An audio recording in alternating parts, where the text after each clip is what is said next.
Dicen que el sonido de la tierra golpeando un ataúd es el más desolador del mundo. Pero para Andrea Velasco, la verdadera devastación no provino de la tumba. Provino del hombre que estaba a su lado. A las 10 de la mañana, enterró a su madre. A las 10:05, su marido le entregó un sobre que destruiría su vida. La dejó allí, embarazada, sin un euro, y sola bajo la lluvia. Pero lo que él no sabía era que la pobre mujer en ese ataúd acababa de dejarle a Andrea una herencia secreta valorada en 500 millones de euros, y para cuando él lo descubriera, sería demasiado tarde para la piedad. Esta es la historia de la traición definitiva y la venganza más satisfactoria que jamás escucharás. La lluvia sobre el cementerio de la Almudena en Madrid no era un simple sirimiri. Era un castigo. Caía en cortinas heladas, convirtiendo el montículo de tierra fresca sobre la tumba de Margarita de la Torre en un lodazal. Andrea Velasco temblaba bajo un endeble paraguas negro. Sus zapatos, unas viejas bailarinas que habían visto días mejores, se hundían en la hierba mojada. Estaba embarazada de 6 meses, y el peso de su vientre se sentía hoy más pesado, como si su hija nonata pudiera sentir la tristeza que irradiaba su cuerpo. ¿Ya hemos terminado? La voz a su lado era cortante, impaciente y desprovista de toda calidez. Marcos Serrano consultó su Rolex Submariner por tercera vez en 5 minutos. Cambió el peso de su cuerpo, tratando de mantener el barro alejado de sus mocasines de piel italianos. Marcos, por favor, susurró Andrea, con la voz quebrada. No han pasado ni 10 minutos desde que se fue el sacerdote. Solo... necesito un momento con mamá. Marcos suspiró, una exhalación sonora y teatral que se convirtió en vaho blanco en el aire frío. Andrea, mira a tu alrededor. No hay nadie. Solo nosotros y el sepulturero esperando a que nos vayamos para poder terminar su trabajo. Tu madre se ha ido. Quedarte aquí para coger una pulmonía no la va a traer de vuelta. Andrea bajó la vista hacia la sencilla cruz de madera. Todavía no podía permitirse una lápida. Su madre, Margarita, había muerto de un derrame cerebral repentino, dejando atrás un pequeño y desordenado apartamento y una montaña de facturas médicas sin pagar. O eso creía Andrea. Margarita había sido excéntrica, viviendo en silencio, a menudo vistiendo ropa de segunda mano y recortando cupones. Marcos siempre la había despreciado. La llamaba parásita y una carga. Solo quiero despedirme, sollozó Andrea suavemente. Ya lo has hecho, espetó Marcos. Se giró completamente hacia ella, con el rostro duro. Era un hombre apuesto, mandíbula afilada, penetrantes ojos azules, el tipo de rostro que cerraba tratos en salas de juntas. Pero en ese momento, parecía un extraño. De hecho, ya que estamos aquí, no hay un buen momento para hacer esto, así que voy a arrancar la tirita de golpe. Andrea se secó los ojos, confundida. ¿Hacer qué? Marcos metió la mano en el bolsillo interior de su gabardina recién lavada en la tintorería. Sacó un grueso sobre de papel manila. No era una tarjeta de condolencia. Se lo metió en la mano libre. ¿Qué es esto?, preguntó Andrea, sintiendo el papel húmedo bajo sus dedos. ¿Los papeles del divorcio?, dijo Marcos con calma. La forma en que lo dijo fue terriblemente casual, como si estuviera pidiendo un café. Yo ya he firmado mi parte. Mi abogado, Jaime P. Montero, se pondrá en contacto contigo para la logística, pero quiero que te vayas del ático para mañana por la tarde. El mundo se detuvo, la lluvia pareció congelarse en el aire. Marcos, ¿qué?, jadeó Andrea, agarrándose el estómago. Estoy embarazada de tu hija. Mi madre acaba de morir. La estamos enterrando ahora mismo. Sé que el momento no es ideal, dijo Marcos, ajustándose los puños. Pero no puedo seguir con esto, Andrea. Estoy a punto de ser nombrado socio en Del Bosque Partners. Necesito una esposa que encaje en esa vida. Una esposa que sea un activo, no un pasivo. ¿Un pasivo?, gritó Andrea, dejando caer el paraguas. La lluvia empapó instantáneamente su cabello, pegándoselo a su pálido rostro. Te he apoyado durante 5 años. Tuve 2 trabajos mientras terminabas la carrera de Derecho. Yo pagué este traje que llevas puesto. Y lo aprecio, dijo Marcos con frialdad. Pero hemos evolucionado en direcciones opuestas. Mírate, Andrea. Eres un ratoncito, vistes harapos, no tienes ambición. Y, francamente, no quiero estar atado a la pobreza de tu familia nunca más. No quiero que nuestro hijo se críe con esa mentalidad de fracaso. Hay otra, ¿verdad?, preguntó Andrea, su intuición gritando. Marcos hizo una pausa. Una sonrisa cruel se dibujó en la comisura de sus labios. Sofía. Es la hija del socio principal. Ella me entiende, Andrea. Ella comprende el mundo en el que vivo. Sofía. La mujer que Marcos había contratado como consultora hacía 3 meses. La mujer que le sonreía demasiado en la fiesta de Navidad. Me estás dejando a mí y a tu hija nonata por la hija de tu jefe. Estoy asegurando mi futuro, corrigió Marcos, Te he dejado 5.000 euros en la cuenta conjunta. Considéralo una indemnización. Úsalo para encontrar un sitio. Quizás vuelve a ese pueblo del que viniste. Te pega más. Se dio la vuelta y comenzó a caminar hacia su BMW X5 plateado, aparcado en el camino de asfalto. «Marcos, no puedes dejarme aquí», gritó Andrea, el viento arrancándole el sonido de la garganta. «¡No tengo coche!» «Marcos». Él no miró atrás. Se subió al lujoso todoterreno. El motor rugió y se marchó, salpicando agua embarrada sobre la hierba mientras aceleraba hacia la salida. Andrea cayó de rodillas en el barro. Apretó el sobre contra su pecho, gimiendo. Había perdido a su madre y a su marido en el lapso de 24 horas. Estaba sola, helada, y llevando una vida que ya no sabía cómo mantener. Se quedó allí durante lo que parecieron horas, tiritando tan violentamente que le castañeteaban los dientes. No oyó el crujido de los neumáticos sobre la grava hasta que el coche estuvo justo detrás de ella. No era Marcos que volvía. Era un Rolls-Royce Phantom negro de época. Un chofer salió con un gran paraguas negro, seguido por un hombre mayor con un impecable traje de color carbón. Tenía el pelo plateado, gafas de montura de alambre, y llevaba un maletín de cuero que parecía más viejo que Andrea. Se acercó a donde Andrea estaba arrodillada en el barro. Al principio no dijo una palabra. Sí. Simplemente sostuvo el paraguas sobre ella, protegiéndola del aguacero. «¿Señora Serrano?», preguntó el hombre. Su voz era profunda, grave y amable. Andrea levantó la vista, con el rímel corriéndole por las mejillas. «¿Quién es usted?» «Mi nombre es Arturo Montenegro», dijo el hombre. «Fui el abogado personal de su madre durante los últimos 40 años». Andrea parpadeó, limpiándose la lluvia de los ojos. «Mi madre no tenía abogado. Trabajaba en una panadería. Apenas tenía dinero para el alquiler». Arturo Montenegro sonrió, una sonrisa pequeña y secreta que no llegó a sus ojos. Le ofreció una mano para ayudarla a levantarse. Eso, mi querida, era exactamente lo que Margarita quería que todo el mundo creyera. «Por favor, entre en el coche. Tenemos mucho de qué hablar, y no debería estar a la intemperie con este frío. La heredera de la dinastía de la Torre simplemente no puede resfriarse». El interior del Rolls Royce olía a cuero viejo y a coñac caro. La calefacción estaba puesta, envolviendo a Andrea en un capullo de calor que le hizo erizar la piel. Se sentó acurrucada en el asiento trasero, con una gruesa manta de lana sobre los hombros, cortesía del chofer, cuyo nombre era Alfredo. Arturo Montenegro se sentó frente a ella, abriendo un termo plateado. Sirvió té humeante en una taza y se la entregó. «Beba», ordenó amablemente. «El shock es algo peligroso para una mujer en su estado». Andrea tomó la taza con manos temblorosas. «Señor Montenegro, no entiendo. ¿Es esto un error? Mi madre». Ella recortaba cupones. Comíamos pasta con mantequilla durante semanas cuando la factura de la luz era demasiado alta. «¿Por qué tiene usted un Rolls Royce?» Arturo suspiró, mirando por la ventana mientras el coche se deslizaba suavemente hacia el centro de Madrid. Margarita de la Torre era una mujer de una disciplina extrema. «Andrea, ¿sabe a qué se dedicaba su abuelo? Era agricultor, ¿no? ¿En algún lugar de La Rioja?» «Lo era», asintió Arturo.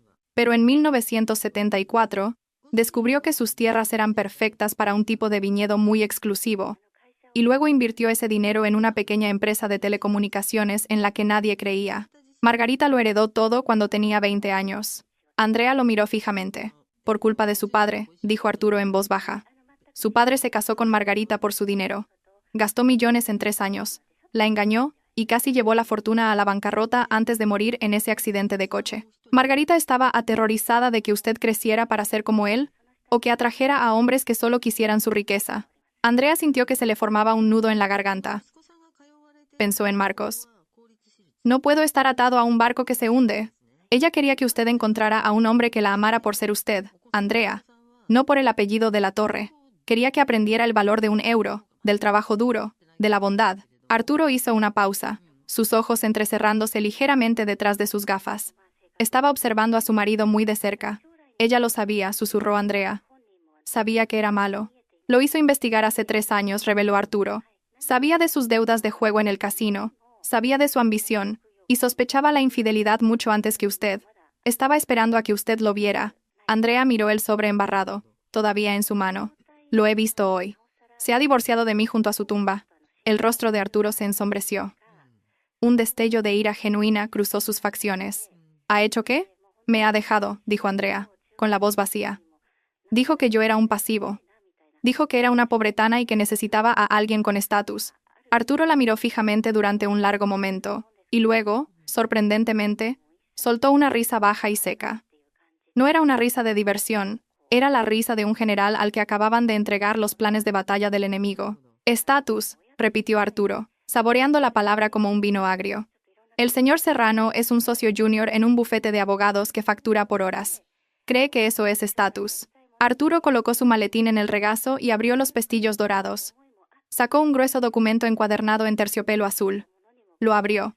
Margarita de la Torre le dejó todo a usted. La cartera incluye los derechos de explotación de las bodegas en La Rioja, una participación mayoritaria en una empresa farmacéutica en Zúrich, propiedades inmobiliarias en Londres, Tokio y Nueva York, y un fondo fiduciario de dinero líquido. Andrea se sintió mareada. ¿Cuánto? ¿Cuánto vale? Arturo la miró directamente a los ojos. Después de impuestos, la valoración actual del patrimonio de la torre asciende a aproximadamente 520 millones de euros. Andrea dejó caer la taza de té.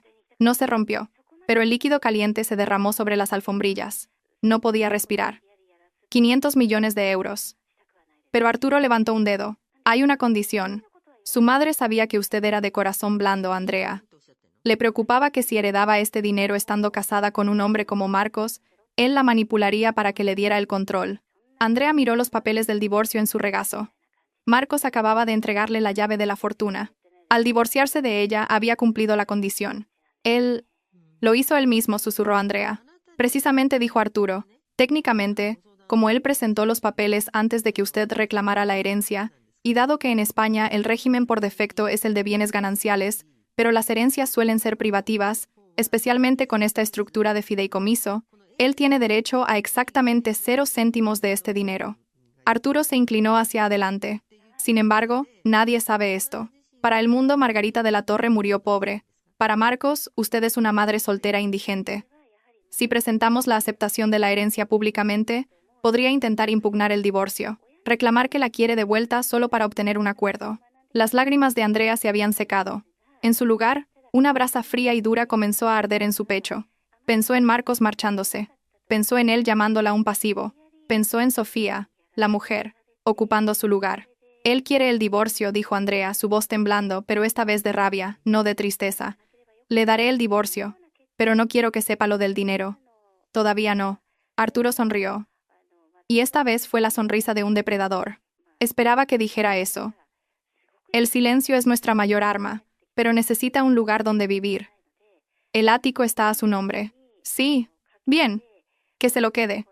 Tiene una hipoteca, supongo. Una enorme. Está obsesionado con las apariencias. Excelente, Arturo señaló un papel en el archivo. Sugiero que la traslademos a la finca familiar. No está en la ciudad. Está en La Moraleja. ¿La Moraleja?, preguntó Andrea. Allí era donde vivían los multimillonarios. Usted tiene una mansión en La Moraleja, corrigió Arturo. Ha estado vacía durante 10 años, mantenida por el personal esperándola. Pero primero Arturo miró su vestido embarrado, sus zapatos gastados, su pelo desordenado. Si vamos a ir a la guerra, señora Serrano, o debería decir, señorita de la Torre, necesitamos armarla. Marcos Serrano destrozó a Andrea, pero nunca ha conocido a la mujer que está a punto de ocupar su lugar. Arturo cogió el teléfono del coche. Alfredo, llévenos al Ritz y llame al personal shopper del Corte Inglés. Necesitamos un vestuario completo enviado a la suite presidencial. Premamá, pero feroz. Andrea se tocó el vientre. Dijo que quería un futuro. Susurró a la lluvia que rayaba la ventana. Voy a comprar su futuro. 3 días después del funeral, Andrea entró en las elegantes oficinas de cristal de Del Bosque Partners. Llevaba una chaqueta de punto gris que le quedaba un poco grande, vaqueros deshilachados y zapatillas de deporte. Se veía exactamente como Marcos quería que fuera, derrotada, pobre e insignificante. La recepcionista, una joven con mechas perfectas, miró a Andrea con un desdén apenas disimulado. Las entregas van a la entrada de servicio, por detrás. Vengo a ver a Marcos Serrano, dijo Andrea en voz baja, agarrando su bolso. Soy su esposa. La recepcionista parpadeó, sus ojos recorriendo el atuendo de Andrea. Ah, la esposa, claro. Está en la sala de conferencias B. Dijo que te hiciera pasar directamente. Tiene prisa. Andrea caminó por el pasillo. Podía sentir los ojos de los asistentes legales y los abogados juniors sobre ella. Todos lo sabían. En un bufete como este, los cotilleos viajaban más rápido que las transferencias bancarias. Sabían que Marcos estaba dejando a su esposa embarazada por la hija del jefe. Probablemente tenían una porra sobre si lloraría. Abrió la pesada puerta de roble. Marcos estaba sentado a la cabeza de una larga mesa de caoba. A su lado se sentaba un hombre que parecía un bulldog con traje, Jaime P. Montero, su abogado de divorcio. Y sentada en un rincón, mirando su teléfono, estaba Sofía. Sofía era rubia, hermosa, y llevaba un vestido que costaba más que el antiguo salario anual de Andrea. Cuando Andrea entró, Sofía ni siquiera se levantó. Solo sonrió con suficiencia. «Llegas tarde», dijo Marcos, sin levantar la vista de sus papeles. «Tengo una comida de negocios a la 1. Tuve que coger el autobús», mintió Andrea. Su Rolls Royce estaba en realidad aparcado a 3 calles, con Alfredo vigilándolo como un halcón. «Aquí está el acuerdo, Jaime P. Montero deslizó un documento sobre la mesa. Como se discutió, Marcos proporciona una suma única de 5.000 euros, sin pensión compensatoria, sin derecho a sus ganancias futuras. Usted obtiene la custodia física total de la niña, pero Marcos se reserva el derecho de visita a su discreción». «¿Derecho de visita?», preguntó Andrea, con la voz temblando ligeramente. «¿Quieres ver a la niña?». «Lenguaje legal estándar», dijo Marcos con desdén. «Dudo que tenga mucho tiempo». Con el camino hacia ser socio y nuestra nueva vida, miró a Sofía. «Pero queda bien sobre el papel tener la opción». A Andrea le costó toda su fuerza de voluntad no lanzarse sobre la mesa. «Queda bien sobre el papel». Eso era todo lo que su hija era para él. Una cláusula. Una nota a pie de página. «Y si firmo esto», dijo Andrea, «hemos terminado por completo». «Irrevocablemente», dijo Jaime. «En el momento en que el juez selle esto, serán legalmente extraños». Andrea cogió el bolígrafo. Su mano se cernió sobre el papel. Marcos dijo, mirándolo a los ojos: «¿Estás seguro? Una vez que firme esto, no podrás volver nunca, pase lo que pase». Marcos se rió. Fue un sonido frío y compasivo. «Andrea, mírate a ti y mírame a mí. Créeme, no voy a volver. Solo firma los papeles para que todos podamos seguir adelante». Sofía soltó una risita en el rincón. «Idealmente, antes de mi reserva para comer, por favor». Andrea bajó el bolígrafo. Firmó su nombre, Andrea Velasco de la Torre. Empujó los papeles de vuelta. «Me quedo con mi apellido de soltera», dijo en voz baja. «Ya no quiero el tuyo». «¿Por mí?». Bien. Marcos agarró los papeles, comprobando la firma. «Jaime, presenta esto inmediatamente». «Andrea, el cheque está en camino. Buena suerte con lo que sea que hagas». Se levantó, ofreció su brazo a Sofía y salió de la habitación sin mirar atrás. No preguntó cómo estaba el bebé. No preguntó dónde estaba durmiendo. Simplemente se fue hacia su brillante y reluciente futuro.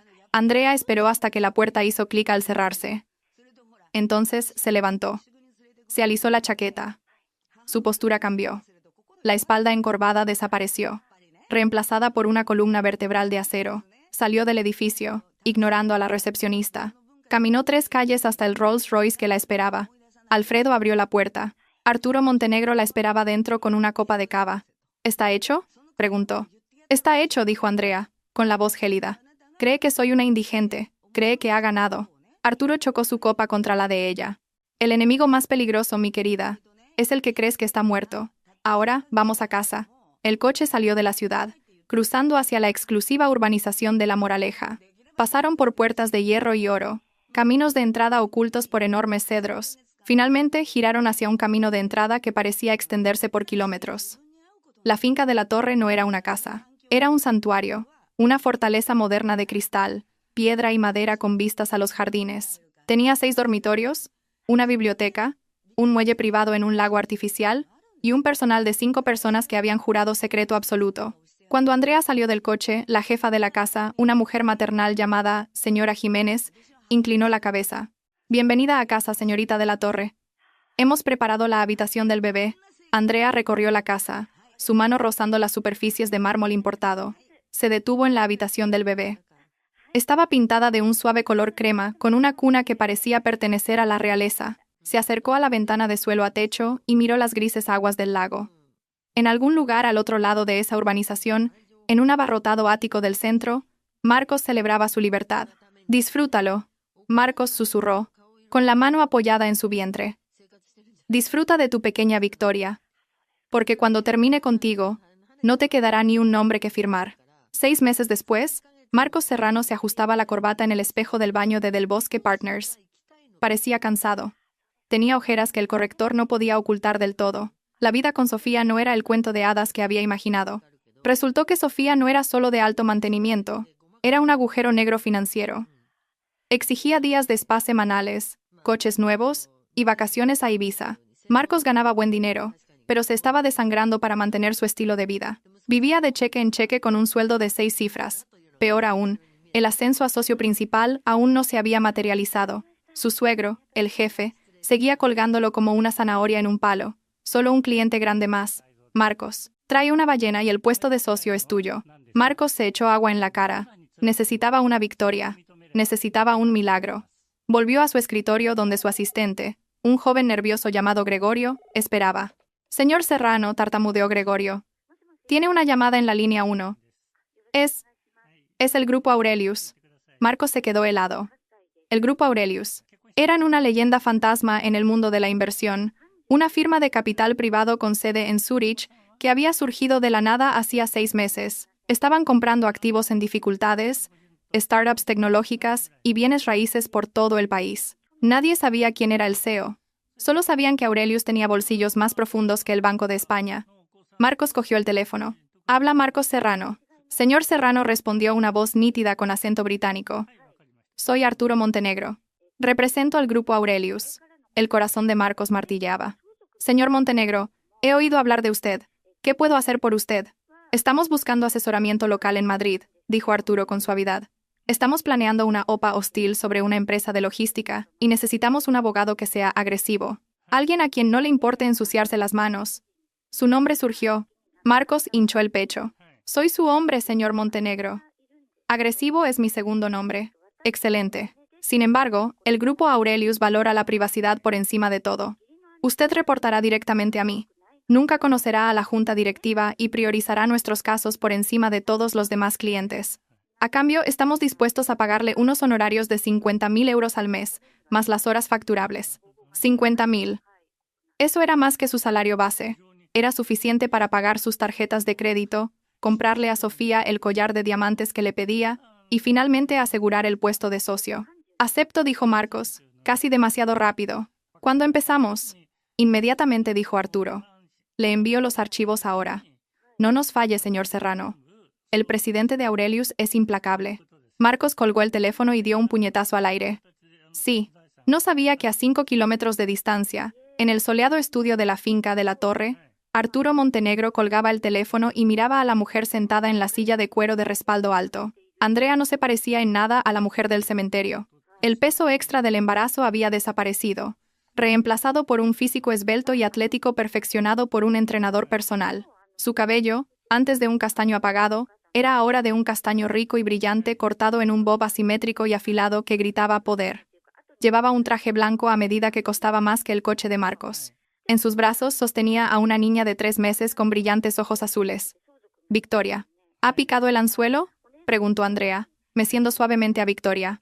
Con sedal y plomada, dijo Arturo, sirviéndose un brandy de Jerez. Ni siquiera ha leído los términos del contrato que le envié. Está desesperado por dinero. Bien, dijo Andrea. Se acercó al escritorio y miró el archivo etiquetado como Proyecto Ícaro. ¿Cuál es la primera tarea? La empresa de logística, dijo Arturo. Técnicamente, es un conflicto de intereses. Esa empresa de logística es propiedad de uno de los clientes más antiguos de su bufete. Si acepta el caso para ayudarnos a adquirirla, está traicionando a su propio jefe. Andrea sonrió. Era una sonrisa fría, afilada como un diamante. Dijo que quería una esposa que fuera un activo. Voy a convertirlo en el mayor pasivo que su bufete haya visto jamás. Déjale que acepte el caso. Déjale que destruya su reputación para complacernos. Y cuando haya quemado todos sus puentes, cortamos la cuerda, terminó Arturo. Andrea miró a Victoria. La bebé gorjeó, alcanzando el collar de oro de Andrea. Nos dejó en el barro. Vicky, susurró Andrea a la bebé. Ahora vamos a enterrarlo en oro. La trampa está tendida. Durante los siguientes 3 meses, Marcos Serrano trabajó como un perro. Se perdió cenas con Sofía. Se perdió eventos del bufete. Estaba obsesionado con complacer al misterioso Grupo Aurelius. El dinero era embriagador. Los cheques mensuales se cobraban al instante. Marcos compró un nuevo Porsche. Trasladó a Sofía a un ático aún más grande. Se sentía invencible. No se dio cuenta de que cada caso que Arturo le daba era una trampa. Primero, fue el conflicto de intereses con la empresa de logística. Marcos encontró un resquicio legal para perjudicar al antiguo cliente de su bufete, entregando la empresa a Aurelius en bandeja de plata. Su jefe sospechó, pero los honorarios que Aurelius pagaba eran tan altos que el bufete miró para otro lado. Luego fue un acuerdo inmobiliario. Aurelius quería comprar el edificio que albergaba a Del Bosque Partners. Arturo instruyó a Marcos para que encontrara una cláusula en el contrato de arrendamiento del bufete que permitiera al propietario subir el alquiler en un 300%. ¿Por qué haría yo eso?, le había preguntado Marcos a Arturo. Esa es mi oficina. Porque había respondido Arturo con frialdad. Si no lo hace, retiraremos los honorarios. E imagino que ya se ha gastado el cheque del próximo mes. Marcos había tragado saliva. Lo había hecho. Le había comprado a Sofía un caballo de carreras. Un caballo de carreras de verdad. Así que Marcos lo hizo. Maniobró legalmente el papeleo para que su propio bufete de abogados se enfrentara al desahucio o a la quiebra, todo para complacer a un cliente que nunca había conocido. Estaba vendiendo su alma trozo a trozo. Un lluvioso martes de noviembre, casi un año después del funeral de Margarita de la Torre, Marcos recibió una invitación. Era una pesada tarjeta de color crema con letras doradas. La gala anual del Grupo Aurelius en honor a nuestros socios y amigos. Etiqueta. Salón Real, Hotel Palace. Por fin, dijo Marcos a Sofía, agitando la invitación. Por fin voy a conocer al presidente. Voy a estrechar la mano del hombre que nos ha hecho ricos. Sofía miró la invitación, sin impresionarse. Ya era hora. Necesito llevar algo a medida. No pueden verme con ropa de confección. Compra lo que quieras, dijo Marcos, sus ojos brillando de codicia. Después de esta noche, voy a pedir un puesto en la junta. Soy el chico de oro, Sofía. Soy intocable. Marcos no sabía que el presidente no era un hombre. No sabía que las paredes se estaban cerrando. Y ciertamente no sabía que la lista de invitados no solo lo incluía a él, sino a su jefe, a los socios de su jefe y a todas las personas a las que había traicionado para llegar allí. No era una fiesta, era una ejecución, y Andrea Velasco estaba lista para blandir el hacha. El salón real del Hotel Palace era un mar de esmokines negros y diamantes brillantes. Un cuarteto de cuerda tocaba suavemente en un rincón, ahogado por el murmullo de la élite de Madrid. Marcos Serrano estaba de pie cerca de la escultura de hielo, haciendo girar una copa de champán. Se sentía como un dios. Llevaba un smoking nuevo de Armani hecho a medida. En su brazo, Sofía llevaba un vestido rojo con un escote agresivamente bajo, diseñado para llamar la atención. «Mira esta multitud», susurró Marcos a Sofía. «Ese es el CEO de Telefónica. Y el ministro». «Solo asegúrate de presentarme al presidente», dijo Sofía, comprobando su reflejo en una cuchara. «Quiero preguntar si tienen puestos en su departamento de relaciones públicas. Papá está siendo muy tacaño con mi paga últimamente». Hablando de papá, Marcos se puso rígido. Hacia ellos caminaba Arturo Del Bosque, el socio principal de Del Bosque, Partners y padre de Sofía. No parecía feliz. Su cara estaba roja como un tomate y marchaba con determinación. «Marcos», ladró Arturo, ignorando a su hija. Marcos parpadeó, poniendo su mejor sonrisa encantadora. «Arturo, fui invitado por el Grupo Aurelius. He estado haciendo algo de consultoría para ellos. Pensé que podría ser una buena oportunidad de networking para el bufete». Los ojos de Arturo se salieron de sus órbitas. «¿Networking para el bufete?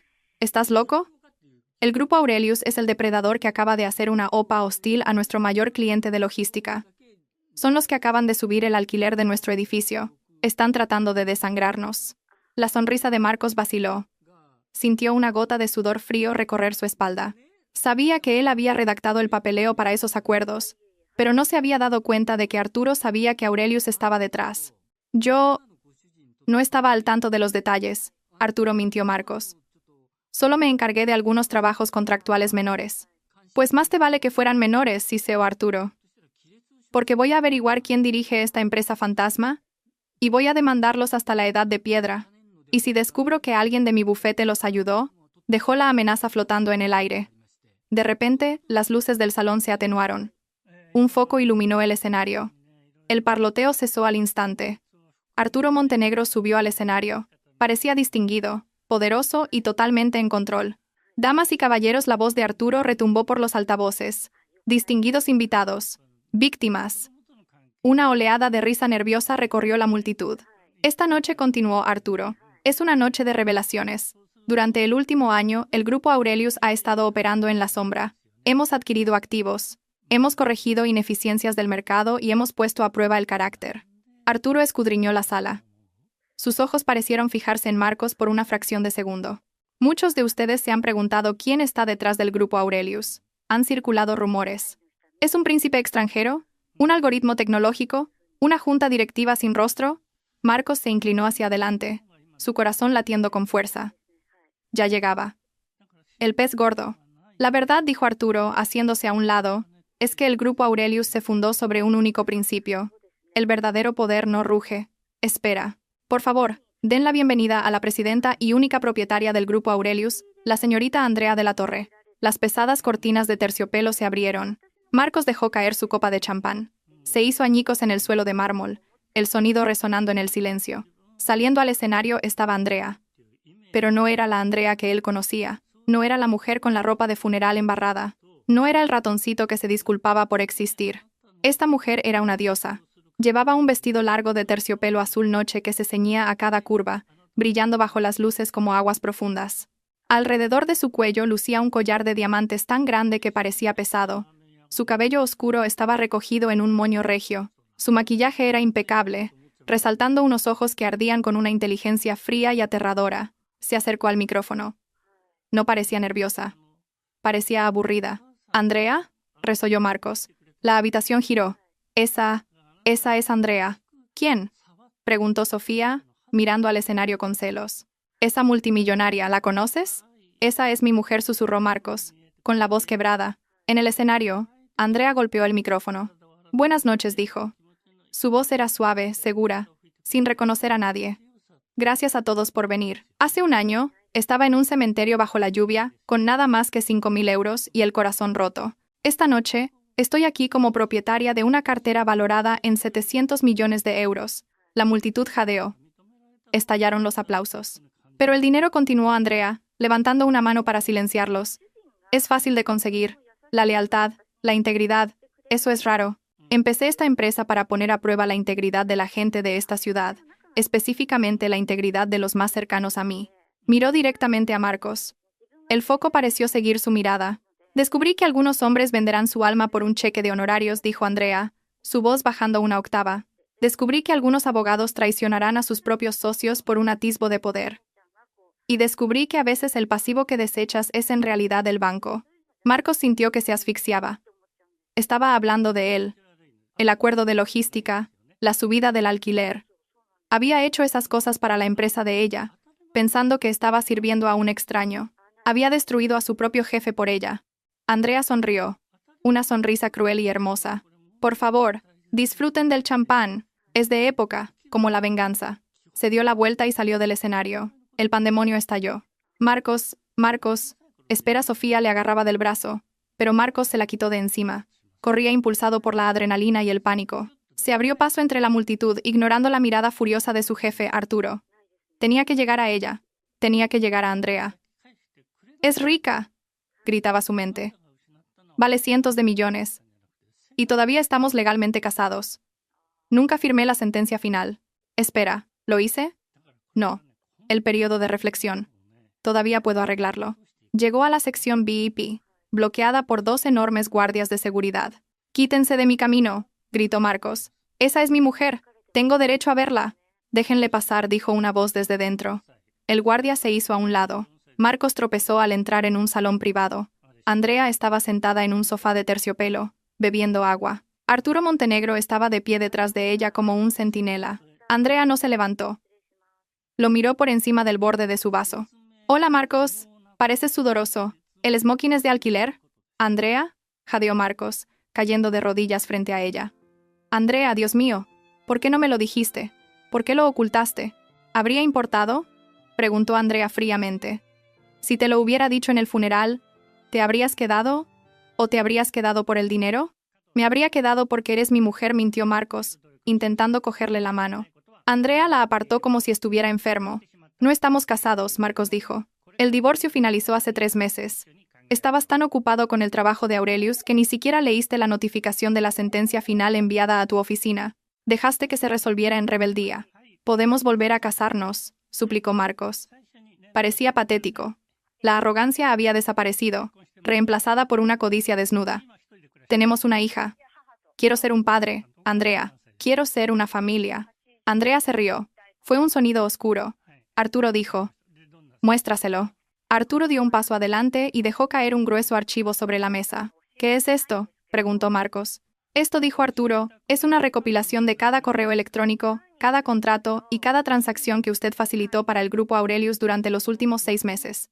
Detalla cómo actuó a sabiendas en contra de los intereses de su empleador, Del Bosque Partners. Demuestra que violó su deber fiduciario. Demuestra que cometió negligencia profesional y fraude». Marcos palideció. Tú me contrataste para hacer eso. Me engañaste. Te ofrecí una soga», corrigió Andrea. «Tú elegiste ahorcarte con ella. No tenías que aceptar el caso de logística. No tenías que perjudicar a tu jefe con el acuerdo del alquiler. Lo hiciste por el dinero. Lo hiciste porque no tienes brújula moral». La puerta del salón VIP se abrió de golpe. Arturo del Bosque entró furioso, seguido de Sofía. «Ahí estás», rugió Arturo a Marcos. «Acabo de hablar con el asociado del señor Montenegro fuera. ¿Es verdad? ¿Representaste a la empresa que estaba atacando nuestro bufete? ¿Me traicionaste, Marcos?» Marcos se levantó de un salto, mirando entre Andrea y Arturo. «Arturo, por favor, déjame explicar. Fue una trampa. Ella me tendió una trampa. Aceptó los cheques, señor del Bosque», dijo Arturo con calma. 50,000 al mes. Depositados directamente en una cuenta que comparte con su hija. Arturo se puso morado. Miró a Marcos con puro asco. «Estás despedido. Lárgate de mi vista. Haré que te revoquen la licencia para mañana. Nunca volverás a ejercer la abogacía en este país». «Arturo, espera», gritó Marcos. Se volvió hacia Sofía. «Sofía, cariño, díselo. Somos un equipo». Sofía miró a Marcos. Miró su rostro sudoroso, su desesperación. Luego miró a Andrea, sentada allí como una reina con diamantes. Sofía hizo los cálculos. Marcos estaba despedido. Estaba a punto de ser inhabilitado. Estaba arruinado. «No me toques», espetó Sofía, retrocediendo. «Eres un perdedor, Marcos. Te dije que necesitaba un ganador. Me voy a casa con papá». Sofía se dio la vuelta y salió. Arturo la siguió, deteniéndose solo para escupir en el suelo cerca de los zapatos de Marcos. Marcos estaba solo. Se quedó en el centro de la habitación, su vida incinerada en el lapso de 5 minutos. Había perdido su trabajo, su carrera, su amante y su estatus. Se volvió lentamente hacia Andrea. «Me has arruinado», susurró. «Planeaste esto. Eres malvada». «Yo no te arruiné», Marcos dijo Andrea, levantándose por fin. Se elevaba sobre él con sus tacones. «Solo te dejé ser tú mismo». Cogió su bolso de mano. «Ah, y una última cosa», dijo, deteniéndose en la puerta. «El ático. Aurelius compró la nota hipotecaria la semana pasada. Vamos a ejecutar la hipoteca. Tienes 24 horas para desalojar. Te sugiero que empieces a hacer las maletas. Mañana va a llover». Andrea salió, con Arturo siguiéndola de cerca. Marcos Serrano se desplomó en el sofá de terciopelo, hundiendo la cara entre las manos. Afuera, los aplausos para la presidenta continuaban, fuertes y atronadores. El descenso desde el ático hasta el arroyo no fue una caída libre. Fue un descenso agotador y agónico que despojó a Marcos Serrano de cada capa de su identidad. Comenzó la mañana después de la gala. El aviso de ejecución hipotecaria en la puerta del ático era de un naranja neón, un grito chillón contra la cara madera de caoba. Marcos se quedó allí, en su pasillo, rodeado de cajas a medio hacer, dándose cuenta de que el silencio del apartamento era el sonido del colapso de su vida. Había intentado luchar, por supuesto. Era abogado. Sabía cómo presentar recursos, cómo retrasar, cómo farolear. Pero no estaba luchando contra un banco. Estaba luchando contra el Grupo Aurelius. Cada recurso que presentaba era respondido en 1 hora por un equipo de 10 abogados que lo enterraban en papeleo que no podía permitirse leer, y mucho menos contestar. Luego vino la audiencia de inhabilitación. Fue el último clavo en el ataúd. Del Bosque. Partners no solo lo despidió, lo crucificó. Las pruebas que Arturo Montenegro había recopilado, los correos electrónicos, las cuentas secretas, los conflictos de intereses eran irrefutables. Marcos se presentó ante el comité de ética. Un hombre que una vez vistió trajes de 3,000 euros. Ahora con una camisa arrugada porque no podía pagar la tintorería. Cuando el mazo cayó, revocando su licencia, sonó como un disparo. Vendió el Porsche, luego el Rolex, luego los muebles de cuero italianos, se mudó del ático a un piso, luego a un apartamento, y finalmente a un estudio en un sótano en el sur de Madrid que olía perpetuamente a hormigón húmedo y moho. Marcos Serrano, el hombre que se había divorciado de su esposa porque era un pasivo, se había convertido en lo mismo que despreciaba, un fracasado. 5 años después, Noviembre en Madrid es implacable. La lluvia es fría, constante, y se mete en los huesos. Marcos estaba en el muelle de carga de recambios Pepe, tiritando con un cortavientos azul que le quedaba 2 tallas pequeño. Tenía 40 años, pero parecía tener 55. Su cabello se había raleado hasta una retirada tenue, y su cara estaba hinchada por una dieta de fideos instantáneos y cerveza barata. El agudo brillo depredador de sus ojos había desaparecido, reemplazado por una neblina opaca y acuosa de resentimiento. «Serrano, muévete». Marcos se encogió. Su encargado, un chaval de 24 años llamado Quique con un tatuaje en el cuello y mala leche, se asomó por la puerta. «El recuento de las pastillas de freno vuelve a estar mal», escupió Quique, masticando un palillo. «No sabes ni contar hasta 10, viejo. Arréglalo o no te molestes en venir mañana». «Estoy en mi hora de la comida», Quique murmuró Marcos, agarrando un vaso de poliestireno con café tibio. «Me da igual. Tienes suerte de que te contratara con tu historial. Ahora, a trabajar». Quique cerró la puerta de un portazo.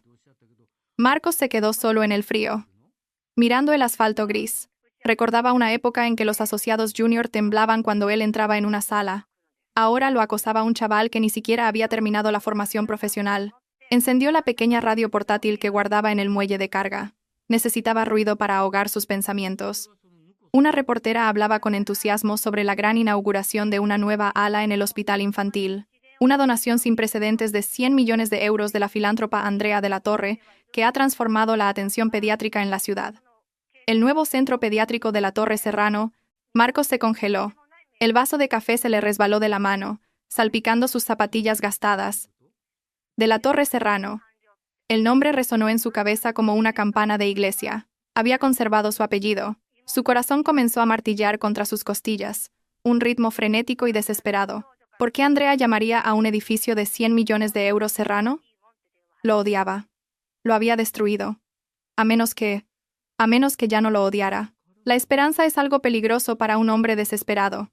En la mente de Marcos, hambrienta de afecto y estatus, la lógica se retorció. Han pasado 5 años, pensó. Quizás la ira se ha desvanecido. Quizás se da cuenta de que una niña necesita un padre. Quizás conservó el apellido porque en el fondo echa de menos la familia que se suponía que debíamos ser. Se miró las manos manchadas de grasa. Conservó el apellido, susurró. No pensó, no planeó, solo reaccionó. Se quitó el cortavientos azul y lo tiró al contenedor. Salió del muelle de carga, ignorando los gritos de Quique desde la ventana de la oficina. Tenía que llegar al hospital. La peregrinación. No tenía coche y no tenía dinero para un Uber. Cogió 2 autobuses, sentado al fondo, apretujado entre un adolescente con un altavoz y una mujer con bolsas de la compra mojadas. Marcos miró su reflejo en la oscura ventana. Intentó alisarse el pelo con saliva. Se abrochó su barata camisa de poliéster hasta el cuello, tratando de parecer respetable. «Tengo mal aspecto», admitió para sí mismo, «pero Andrea lo entenderá. Ella sabe lo que es estar en la ruina. Ella fue pobre una vez. Verá que he pagado mi penitencia». Cuando llegó al hospital, la lluvia se había intensificado hasta convertirse en un diluvio. La escena era deslumbrante. Enormes focos barrían el cielo nocturno. Una carpa blanca cubría una alfombra roja que conducía a la reluciente entrada de cristal del nuevo ala. Una fila de limusinas y todoterrenos negros esperaba en el bordillo, sus luces traseras brillando rojas en la niebla. Marcos se quedó en la acera, tiritando. Estaba empapado hasta los huesos. El agua pegaba su delgada camisa a su piel, haciéndole parecer esquelético. Se abrió paso entre la multitud de curiosos reunidos detrás de las cuerdas de terciopelo. Vio caras que reconocía de su antigua vida. Jueces, directores ejecutivos, miembros de la alta sociedad. Pasaron a su lado sin una mirada, sus ojos deslizándose sobre él como si fuera parte del paisaje, solo otro vagabundo en la ciudad. «Damas y caballeros», retumbó una voz por los altavoces. «Por favor, den la bienvenida a la benefactora de este nuevo centro, la señorita Andrea de la Torre». La multitud aplaudió. La puerta de la limusina principal se abrió. Marcos contuvo la respiración. Andrea salió. El tiempo no solo había sido amable con ella, la había venerado. Llevaba una gabardina de color crema hecha a medida, ceñida a la cintura para mostrar una silueta que era a la vez elegante y dominante. Llevaba el pelo suelto, cayendo en suaves ondas oscuras alrededor de sus hombros. Irradiaba un poder tranquilo e intocable. Pero no estaba sola. De su mano, iba una niña pequeña. Marcos sintió que se le escapaba el aire de los pulmones. La niña tenía 5 años. Tenía rizos rubios que rebotaban al caminar y ojos azules brillantes y curiosos. Llevaba un abrigo azul marino con brillantes botones dorados. Parecía un ángel. Victoria. Las rodillas de Marcos se debilitaron. Esa era su hija, la niña que había llamado un pasivo, la niña a la que se había negado a visitar. Estaba allí mismo, a 15 metros de distancia. «Andrea», gritó Marcos. Su voz era ronca, quebrándose por el esfuerzo. La lluvia se tragó el sonido. Andrea sonreía a los fotógrafos, guiando a Victoria hacia el podio. «Andrea, soy Marcos». Se abalanzó hacia adelante. Se agachó bajo la cuerda de terciopelo, tropezando en la alfombra roja. ¡Eh! Atrás. Un guardia de seguridad, un hombre enorme con un auricular, se movió con una velocidad aterradora. Agarró a Marcos por el hombro y lo empujó hacia atrás. «Suéltame», gritó Marcos, forcejeando contra el agarre del guardia. «Esa es mi mujer. Esa es mi hija. Andrea, mírame». La conmoción se extendió por el ordenado evento. Los fotógrafos apartaron sus objetivos del corte de cinta y los dirigieron hacia la lucha. Los flashes estallaron, cegando a Marcos. Andrea se detuvo. No se inmutó. Simplemente se detuvo, su mano apretando protectoramente el hombro de Victoria. Se giró lentamente. El silencio que cayó sobre la entrada fue pesado. El único sonido era el siseo de la lluvia y la respiración entrecortada y desesperada de Marcos. «Andrea», jadeó Marcos, el agua goteando de su nariz. Vi el letrero. «De la Torre Serrano. Conservaste mi apellido». Andrea lo miró. Su expresión era indescifrable. No era de ira, no era de tristeza. Era la expresión educada y distante que uno podría dirigir a un extraño que acaba de interrumpir una conversación en la cena. Dio unos pasos más cerca, llevando a Victoria con ella. Arturo Montenegro, fiel como siempre, se colocó a su lado, sosteniendo un gran paraguas negro sobre ellas. «No conservé el apellido por ti, Marcos», dijo Andrea en voz baja. Su voz era tranquila, llevándose sin esfuerzo en el aire silencioso. «Lo conservé porque le pertenece a ella». Miró a Victoria. «Ella es una Serrano. Es su derecho de nacimiento. Tú le diste ese apellido y luego no le diste nada más». «Puedo cambiar eso», suplicó Marcos, extendiendo una mano temblorosa. «He cambiado, Andrea. Mírame, lo he perdido todo. Trabajo en una tienda de repuestos. Vivo en un sótano. He pagado por lo que hice. Por favor, solo déjame verla. Déjame ser un padre». Victoria se escondió detrás del abrigo de Andrea, asomándose al hombre mojado y gritón. «Mami, ¿quién es ese?», preguntó. Su voz era pequeña, inocente y aterrorizada. El corazón de Marcos se detuvo. «Dile», rezó. «Dile que soy su papá. Dile que lo siento». Andrea se arrodilló en la alfombra roja, ignorando la humedad en su caro abrigo. No miró a Marcos. Miró solo a su hija. Le apartó un rizo de la frente con una mano suave. «¿Recuerdas que te dije que a veces la gente toma malas decisiones?», preguntó Andrea a la niña. Victoria asintió. «¿Y recuerdas que te dije que a veces tenemos que dejar ir las cosas que nos hacen daño para poder hacer espacio a las cosas que nos hacen felices?» «Sí, mami». Andrea se levantó. Miró a Marcos por última vez. Sus ojos eran claros, secos y absolutamente definitivos. No quedaba odio en ellos, solo una vasta e indiferencia vacía. «Ese hombre», dijo Andrea a su hija, «es un fantasma de una historia muy antigua. No es nadie que conozcamos». Marcos sintió que su alma se hacía añicos. «Nadie que conozcamos». «Arturo», dijo Andrea, dándose la vuelta. «Entremos. Hace frío aquí fuera». «Andrea, no», gritó Marcos. El guardia de seguridad lo empujó hacia atrás con fuerza. Marcos tropezó, sus pies resbalando en el pavimento mojado. Cayó al hormigón, raspándose las palmas de las manos. Levantó la vista desde el suelo. Las puertas de cristal del centro pediátrico de la Torre Serrano se estaban abriendo. Una cálida luz dorada se derramó, iluminando la lluvia como un faro del cielo al que le estaba prohibido entrar. Vio cómo Andrea y Victoria entraban en la luz. Victoria no miró atrás. Las puertas se cerraron. La piedad final. La multitud comenzó a dispersarse, incómoda con la escena que acababan de presenciar. Los paparazzi comprobaron sus fotos, dándose cuenta de que el tipo loco no valía el titular, y siguieron adelante. Marcos se quedó en el suelo. El agua empapó sus pantalones, helándolo hasta la médula. Tiritaba tan violentamente que le castañeteaban los dientes. Había esperado ira. Podría haber luchado contra la ira. La ira significaba que todavía importaba. Pero la indiferencia, ser borrado de la historia de su propia hija, esa era una herida que nunca sanaría. Oyó el chasquido de zapatos pulidos en el pavimento. Levantó la vista. Arturo Montenegro estaba de pie sobre él. El viejo abogado lo miró con una mirada que no era cruel, pero que carecía de piedad. Era la mirada de un hombre que cuadra balances. Señor Serrano. Ella le puso mi apellido al edificio, murmuró Marcos, delirando hasta el amargo final. Se lo puso por la hija que crió sola, corrigió Arturo. Usted fue simplemente la necesidad biológica, una transacción. Arturo metió la mano en el bolsillo de su chaqueta. Sacó una cartera de cuero. Marcos lo observó. ¿Iba a ofrecerle un cheque? ¿Un acuerdo? ¿10.000 euros para que se fuera? Arturo sacó un único billete. Se agachó y lo metió en el bolsillo de la camisa empapada y manchada de grasa de Marcos. ¿Qué es esto?, susurró Marcos. 5 euros, dijo Arturo. Para el autobús. Andrea mencionó que recordaba el día que la dejó en el cementerio. Usted le dejó 5.000 euros para empezar una nueva vida. Como usted ahora vale aproximadamente una milésima parte del hombre que era entonces, las matemáticas parecían apropiadas. Arturo se enderezó el abrigo. No vuelva, señor Serrano. La próxima vez, la seguridad no será tan amable. Arturo se dio la vuelta y caminó hacia la entrada del hospital, el paraguas protegiéndolo de la tormenta. Marcos se sentó solo bajo la lluvia. Metió la mano en el bolsillo y sacó el billete. Un arrugado billete de 5 euros. Miró el imponente edificio de cristal que brillaba con calidez y vida. Miró el nombre, de la Torre Serrano, grabado en acero sobre la puerta. Era un monumento a la familia que había creado y a la familia que había desechado por un ascenso que nunca llegó. Intentó levantarse, pero sus piernas pesaban. Tenía frío. Tenía un frío increíble.